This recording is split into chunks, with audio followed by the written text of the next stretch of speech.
Ini saya bikin ini merak ya, pikok. Ininya bahannya MDF. Kalau di sini mungkin tekniknya nggak banyak, lebih banyak ke coloringnya. Saya pengen main warna di sini.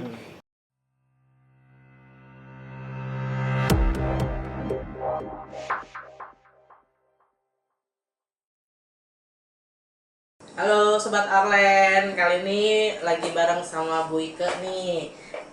Kita bakal ada podcast pertama dari Arlen supaya kalian juga bisa lebih kenal sama craft lagi nih. Ya Bu, perkenalan sedikit Bu, namanya siapa, mungkin ada Sobat Arlen yang belum tahu nih. Oke. Ya. Halo Sobat Arlen, saya Ike Chandra. Saya crafter yang sekaligus pemilik dari studio Ike Art and Craft yang lokasinya di Jakarta. Tuh. Oke, mungkin dari Sobat Arlen kebanyakan taunya painting ya. Nah kali ini kita bahas nih, karena craft itu sebenarnya luas ya Bu ya. Jadi kita bahas yang menurut aku sih penting banget buat kalian tahu nih. Nah yang pertama nih, apa nih craft menurut Ibu Ike nih? Terus teknik apa yang biasa Ibu tekuni nih? Kalau buat saya, craft itu suatu kreativitas atau suatu kegiatan dengan menggunakan kreativitas untuk menjadikan sesuatu menjadi lebih indah, menjadikan suatu barang jadi indah gitu. Dari misalnya dari sesuatu bisa jadi dari barang bekas bisa, atau dari nol juga yang tidak ada intinya barang polos gitu, atau dikasihkan menjadi bentuk lain. Yang penting bikin sesuatu yang lebih indah. Jadi kadang kayak barang-barang bekas juga kepake lah ya. Bisa. Terus aku mau tahu nih, ceritain sedikit dong tentang Ibu Ike. Maksudnya kayak di dunia craft, pertama kali kenal craft gimana nih? Awalnya itu tahun 2014 ya. 2014 itu ya. Udah lama juga. Udah lama. Waktu itu tuh belum, masih kerja saya kebetulan. Terus saya punya teman dari zaman kuliah tuh, kita sama-sama hobi pernik-pernik, bikin-bikin gitu ya. Terus kita lagi senang-senangnya pengen bikin, pengen jahit nih, belajar jahit. Waktu itu lagi booming yang namanya sebicik. Sebicik itu biasanya desain atau interior atau tema yang banyak bunga-bunga. Biasanya itu berkembang awalnya di Eropa ya. Eropa itu jadinya misalnya putih-putih atau cat-cat yang warna-warna pastel yang dia shabby itu jadi sudah agak pudar. Istilahnya warnanya itu udah nggak gonjreng lagi karena termakan waktu gitu. Tapi dia tetap chic, jadi tetap cantik gitu. Jadi misalnya ada banyak kan sih bunga-bunga ya, mawar gitu. Nah, itu kita lagi seneng nih waktu itu, banyak kain-kain yang motifnya itu. Jadi ceritanya awalnya karena mau belajar jahit, bikin sarung bantal yang gitu-gitu ya. Dari situ kan browsing ya, dari Pinterest ya, belajar dari Pinterest. Kok ternyata nemu yang namanya Decoupage. Decoupage ini aslinya dari Prancis. Mungkin kalau sini kadang-kadang orang sebutnya decoupage ya. Decoupage. Nah, sebetulnya kalau dari aslinya dari Prancisnya bacanya decoupage. Decoupage ini adalah proses menempel dan menggunting. Menggunting dan menempel gitu. Tapi dikondisikan gimana caranya supaya dia kelihatan flat, jadi nggak kelihatan tempelan gitu. Nah, decoupage terus udah gitu ada tutorialnya kan. Nah, dari situlah saya mulai belajar, dari mulai otodidak, lihat-lihat dari YouTube gitu, sampai akhirnya ketemu, cari guru, belajarlah ke Bangkok.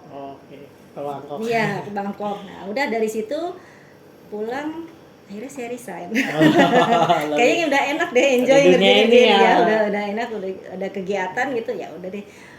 Makin lama makin dalam, belajarlah sama-sama beberapa guru, ada yang dari Italia kebetulan, ada yang datang waktu itu didatangkan Artlen ya, ada Monica dan sebagainya.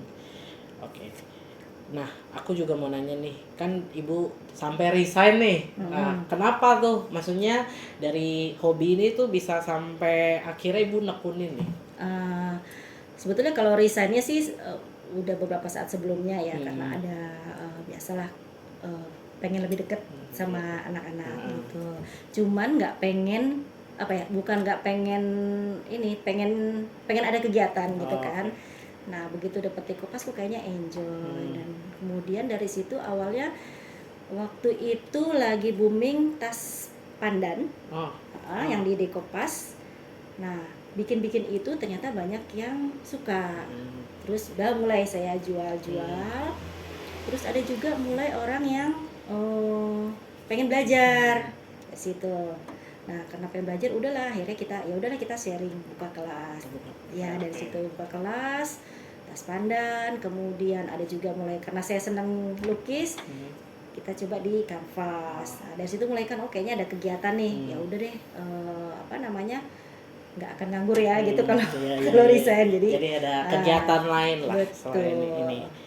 Terus biar sobat Arlen tahu juga nih, maksudnya kadang kan mereka taunya craft tuh iseng doang ya.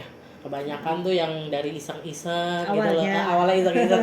Nah, kalau menurut Ibu tuh manfaat craft ada nggak sih, Bu?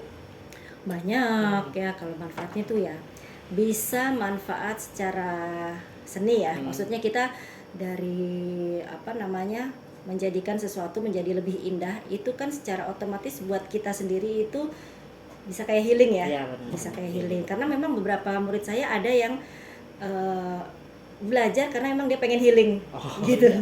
Misalnya, jadi dia bilang katanya kalau misalnya kita di sini tuh lagi bikin gini tuh jadinya lupa masalah dan sebagainya gitu. Terus fungsi lain bisa buat mengasah kreativitas gitu. Dan manfaat lain juga ada, namanya manfaat fungsi.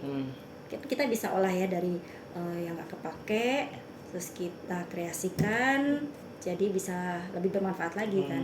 Jadi nggak semua barang itu dibuang ya. Jadi bisa kita pakai Nah, lagi. itulah justru biasanya sih jadi pemulung. Tapi Sampai numpuk. jadi karya yang lebih baik gitu ya. Iya. Terus kan di Indonesia nganggep kalau hobi itu menghabiskan uang nih. Karena jujur emang kalau bisa kita lihat harganya kan lumayan juga nih. Alat-alat. Nah kalau menurut Ibu benar gak sih? Ya itu tadi kembali, karena kita sebetulnya sih pakai aja dulu apa yang ada di sekitar kita, ya kan. Iya.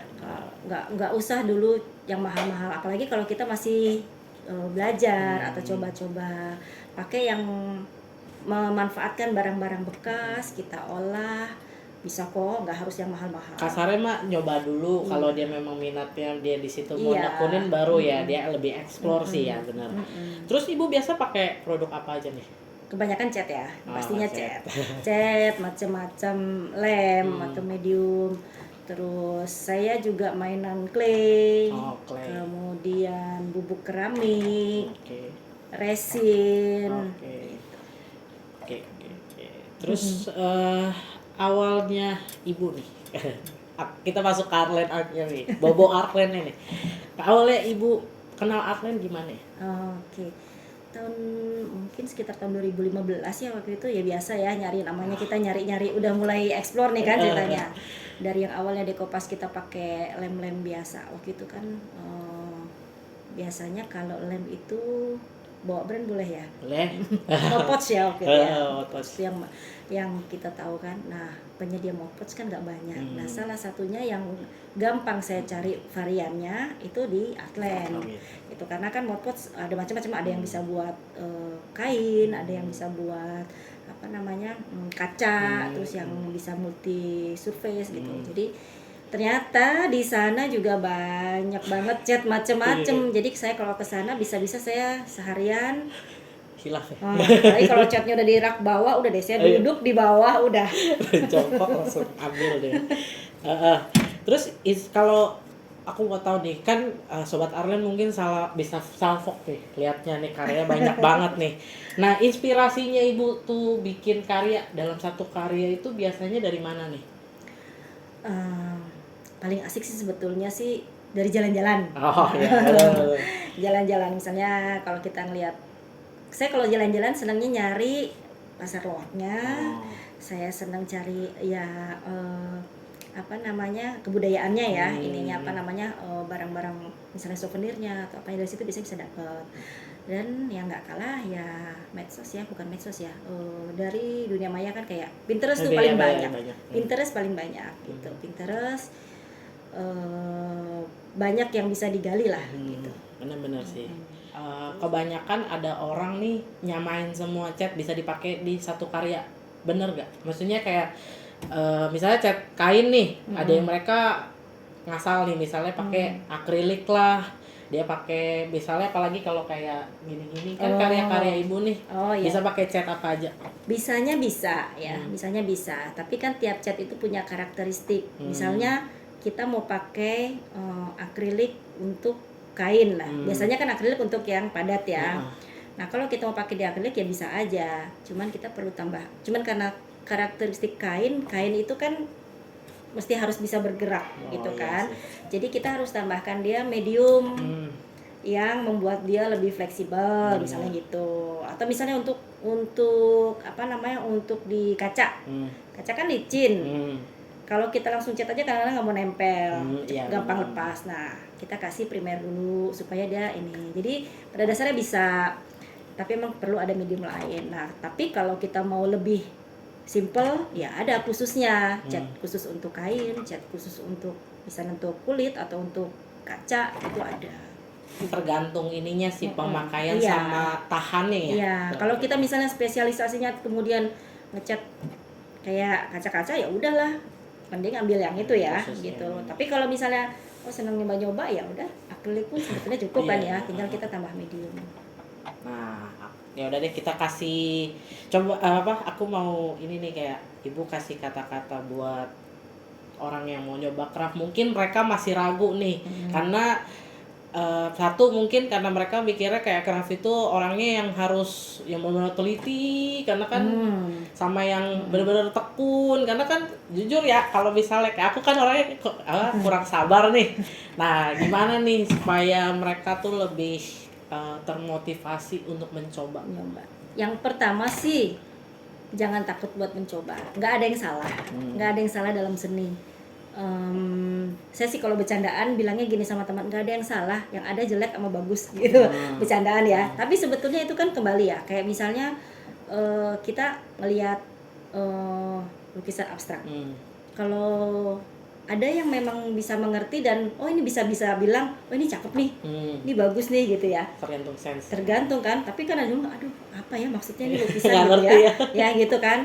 Makanya kalau seni nggak ada yang salah gitu. Jadi jangan takut buat nyoba lah gitu, coba aja.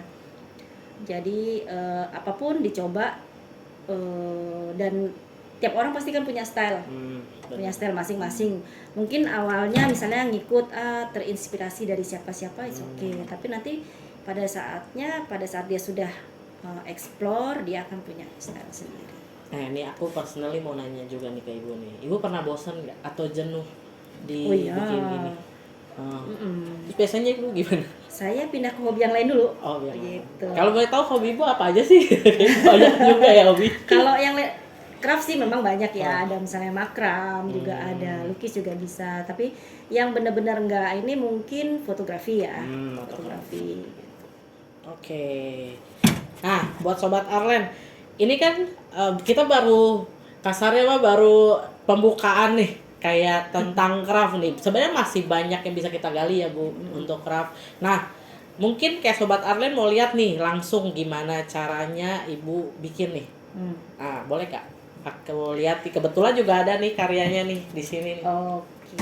Ini sih sebetulnya udah lanjutkan sih ya. Ini kebetulan saya kemarin lagi bikin aja.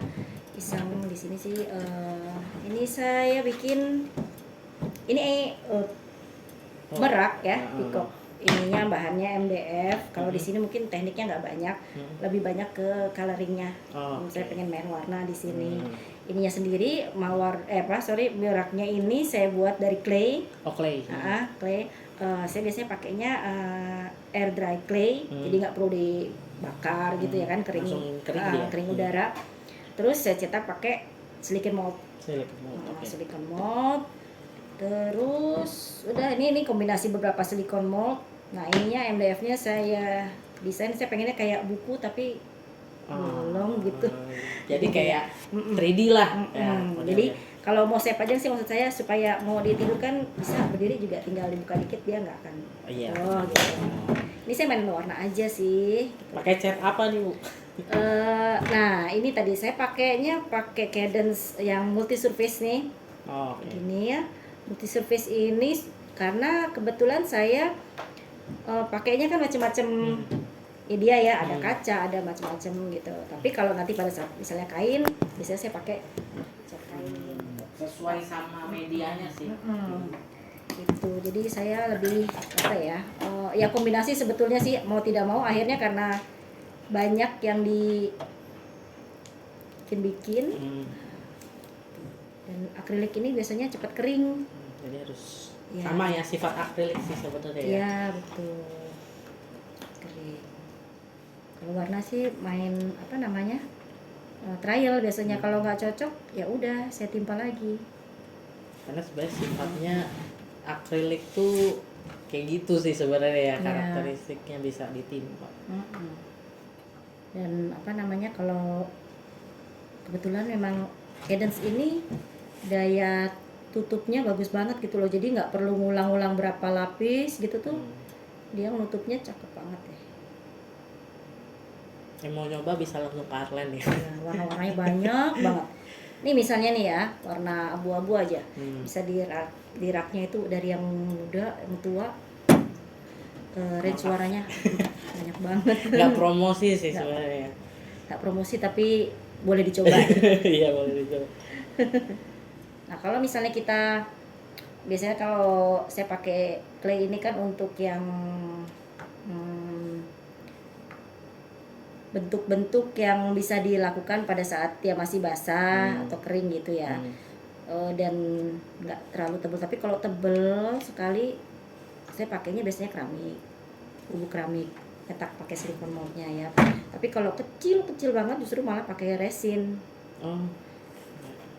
Kalau pakai keramik pasti retak, patah gitu ya. Nah kalau pakai clay ini kadang-kadang pas ngeluarin dari silikon moldnya yang susah, bentuknya miring-miring. Kelihatan nggak sobat Arlen? Ini masih pakai warna dasar sih. Sebenarnya selera ya untuk warna, kadang kan ada orang yang sense misalnya dia suka warna-warni. Betul. Saya itu paling paling jarang pakai warna merah. Kenapa takut? Nggak tahu ya, nggak ini aja gitu. Nanti kalaupun nanti ada yang saya kasih warna merah, biasanya saya kasih dry brush lagi supaya dia warnanya lebih muda lagi. Sebenarnya Bu, karya Ibu kan udah banyak banget nih ya. Ini tuh mau dijual apa buat Ibu aja atau gimana? Sebagian besar sih ini sampel ya. Sampel, jadi kalau misalnya mau belajar kan tinggal tunjuk mau seperti ini. Kecuali bisa biasanya kalau semacam saya mau kayak gitu pesen by order. By order. PO ya. Tapi biasanya saya selalu tekankan akan nggak sama gitu ya. Yang kemarin banyak itu kayak misalnya ini nih, teko ini. Kalau ini kan relatif lebih cepat dan dia fungsional kan gitu. Dan banyak yang pakai teman-teman fotografi karena ya buat propsnya gitu. Nah yang seperti ini sih masih bisa yang saya bikin misalnya mirip-mirip ini, mirip banget masih bisa. Kecuali gitu. kalau yang udah kayak gini. Tapi kalau udah kayak sospeso, nah itu lumayan kan prosesnya lama banget. Karena itu juga kalau sospeso itu kan dibakar ya, kadang kan Ya. kita nggak bisa mengendalikan api. Ya. Ini juga sospeso, ini kalau ini fungsional lah ya. Nah, misalnya di tas ini, jadi ini dari bordirnya yang di dasar. Ini dasarnya kita tempel untuk jadi apa namanya background. Tapi di bagian atas ini supaya lebih kelihatan dia Timbul. Ini kita pakai teknik sospeso. Oh gitu. Jadi dia ada timbul. Nah, kalau yang hiasan, nah seperti ini nih. Nah, ini motifnya dari tisu. Backgroundnya ya maksudnya ya. Tisunya, terus ininya motifnya ini juga dari tisunya itu dengan tisu yang sama kita tempelkan. Jadi sospeso itu ada apa namanya thermal film ya. Jadi plastik yang khusus yang dia tidak akan beracun kalau dipanaskan. Jadi bukan plastik mika Biasa gitu kayak ya. mika souvenir atau apa enggak, karena dia kalau dipanaskan dia nggak akan beracun. Jadi aman kalau kita apalagi kalau pemakaian jangka panjang, sering bikin gitu ya, dan sangat mudah gitu untuk dibentuk gitu loh. Jadi itu plastiknya itu kita tisu kita tempelkan ke plastik, terus dipanasin pakai lilin, panasin. Nah pada saat dia hangat kan dia ini ya mudah dibentuk. Nah itu kita bentuk. Kayak kasarnya kalau kalian lebih ngerti, dia meleleh, agak meleleh. Iya. Tapi jangan sampai terbakar ya. Ini bisa kalian lihat nih.